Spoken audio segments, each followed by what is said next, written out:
नमस्कार, मैं हूं विजय शर्मा। एक छोटी सी कहानी आपने अवश्य सुननी चाहिए। एक पशुओं का व्यापार करने वाले व्यापारी का एक घोड़ा अचानक बीमार हो गया। वह घोड़ा इतना बीमार हो गया कि अपनी टांगों पर खड़ा ही नहीं हो पा रहा था। तो इस पर व्यापारी ने एक अच्छे डॉक्टर को बुलाया और फिर घोड़े को दिखाया।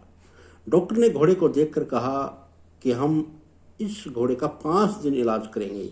यदि ये 5 दिन में घोड़ा ठीक नहीं हुआ तो आपका घोड़ा शायद नहीं बचेगा, घोड़ा मर जाएगा। 3 दिन के इलाज के बाद भी घोड़े को 1% भी आराम नहीं हुआ।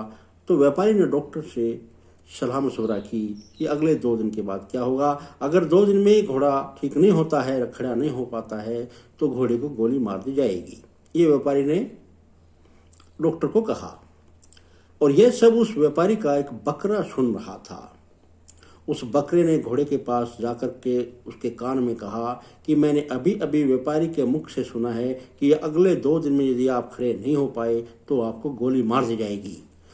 यह सुनकर के घोड़े ने बहुत हिम्मत जताई। 2 दिन का उसके पास में समय था। इतनी हिम्मत जताई कि आखिरकार घोड़ा उन बचे हुए 2 दिन में खड़ा हो गया।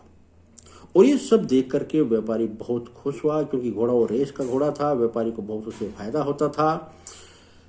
तो घोड़े को अच्छा होता देख करके, ठीक होता देख करके व्यापारी ने पार्टी मनानी चाहिए अपने यार दोस्तों के साथ में। उसने कहा कि आओ सब शाम को मैं आपको बकरे का मीट खिलाता हूँ।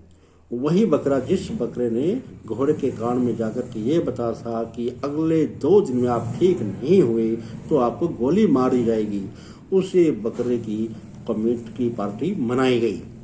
तो इस कहानी से हमें ये सीख मिलती है कि बहुत अधिक यदि हम किसी की मदद करते हैं तो वो हमारे लिए मुसीबत का कारण बन जाती है। दया करना अच्छी बात है, दयालु होना अच्छी बात है, किसी की सहयोग करना भी अच्छी बात है।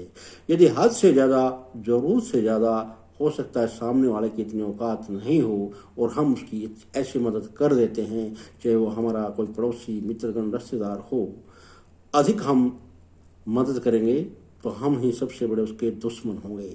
शायद आप मेरे कहने का तात्पर्य समझ गए होंगे जो मैं कहना चाहता हूँ। धन्यवाद।